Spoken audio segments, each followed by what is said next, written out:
Hello, all. Okay, so I have been thinking about a young man that is my lone subscriber. I appreciate him so much. And I went to watch one of his videos. He had posted a video, and I went and I watched it. And what I noticed about it was that he was trying to get off of junk food. He was trying to change his life to a healthier lifestyle, and he wanted to start eating healthier. He talked about getting off sugar and this type of thing. And so I wanted to share about my experience, and it was about it's actually going on six no well it started with the passing of my niece. I had I still have a precious niece named Chantel, and she and the significant man in her life passed into the next dimension in a motorcycle accident, and this was very, very traumatizing to me. Um, Even when I talk about it now, it still it makes me really sad. Anyway, I'm going to stop that. I didn't mean for that to happen. Anyway, so when she passed away, I completely changed. I changed my life. I changed everything about my life. I quit dating men the way I had been dating men, and I was looking for real love. I was looking for health. I was looking to completely change my life, and I did. I did. We did. I did with a lot of help, but I would say we because I don't think we do anything on our own. We are inspired by people that we don't see, people that we do see, people that we read, people that we come in contact with. I think we gather treasures from every interaction we have, actually. So, but I wanted to talk today. I may do a series of videos today because I have to break it up, or else what I'm going to do is I'm going to end up mucking everything. So today, because I was inspired by my precious person who has just been very kind to me, I want to talk about healthy eating. So what happened for me was there's a combination of things. I had been on Paxil for antidepressants for years. I had found that with my personality, with I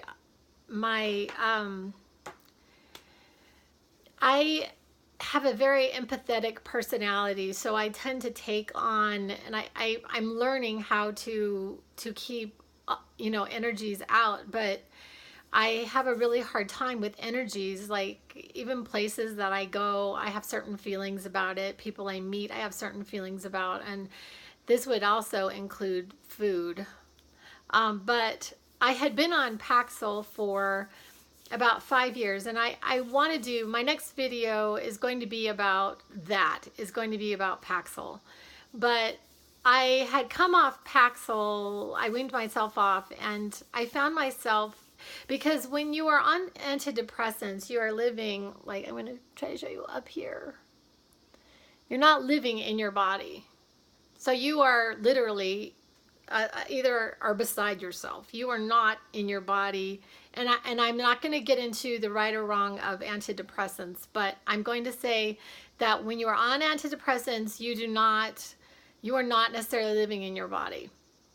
So I went off of them, and what I found myself was to be very ill. I was very ill. I had thyroid. I had already been diagnosed with Graves' disease and had taken anti-thyroid medication for many years. But what ended up happening was I had too much TPO going through my system, which is I guess it's an anti-thyroid hormone, and I had a doctor, an endocrinologist, tell me there wasn't a thing he could do for me. And in fact, every doctor that I saw, was pretty much, there's nothing we can do for you. Except I did have this one who had been my emergency doctor. It's just a long story, but it was so crazy because I had ulcers.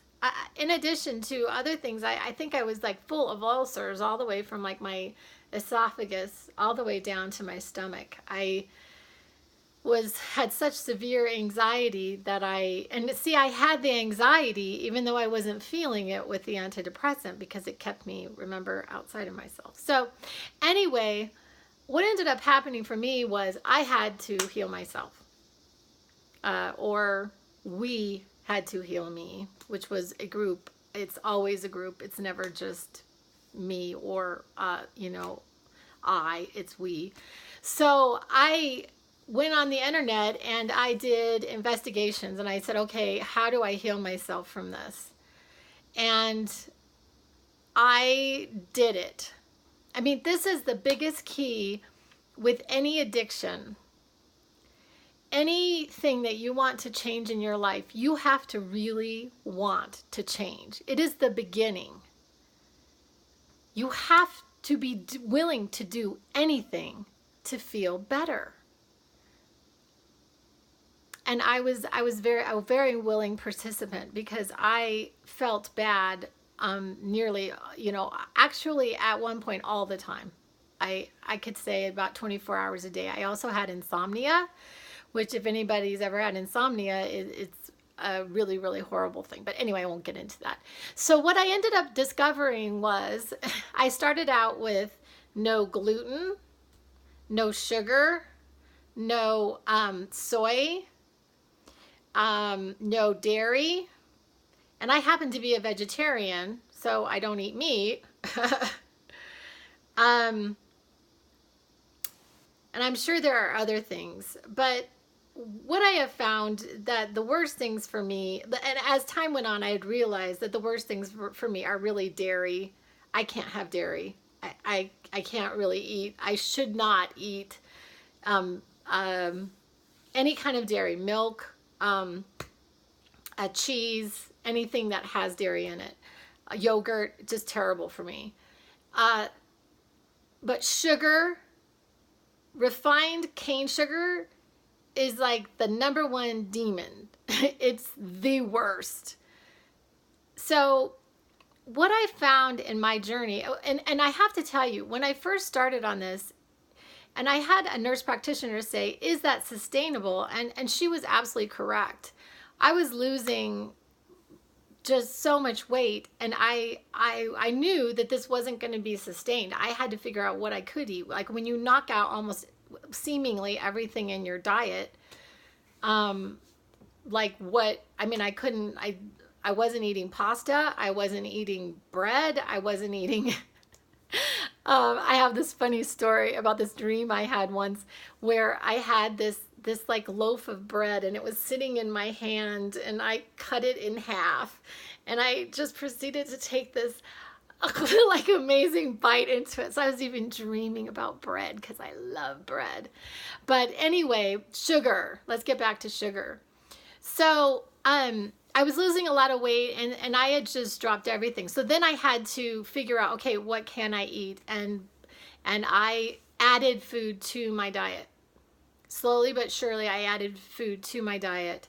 And I also, my emergency room doctor had put me on Nexium, which I have to tell you, I'm not into those long term. I'm not into anything long term, but the second that I put that in my mouth, I would say the placebo effect from Joe Dispenza, I put this pill in and I felt better. So anyway, so let me get back to so I started putting things back into my diet. So I ate a lot of corn tortillas. Like I wouldn't have flour tortillas, I would have corn tortillas, and I had eggs, and I had fruit, and I had vegetables, and I was careful with the oils. It was like oil and vinegar, because if you go through the grocery store, almost everything in there that is not on the way outside, that is just not processed at all, has sugar in it. everything. They add it to everything. It's getting better though, because there are more choices out today than there ever has been.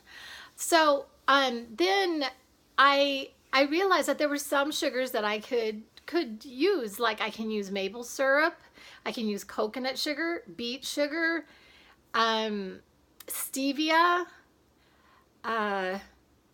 There are so many foods out there that have other types of sweeteners. And then I found chocolates that didn't, because chocolate was like my favorite thing.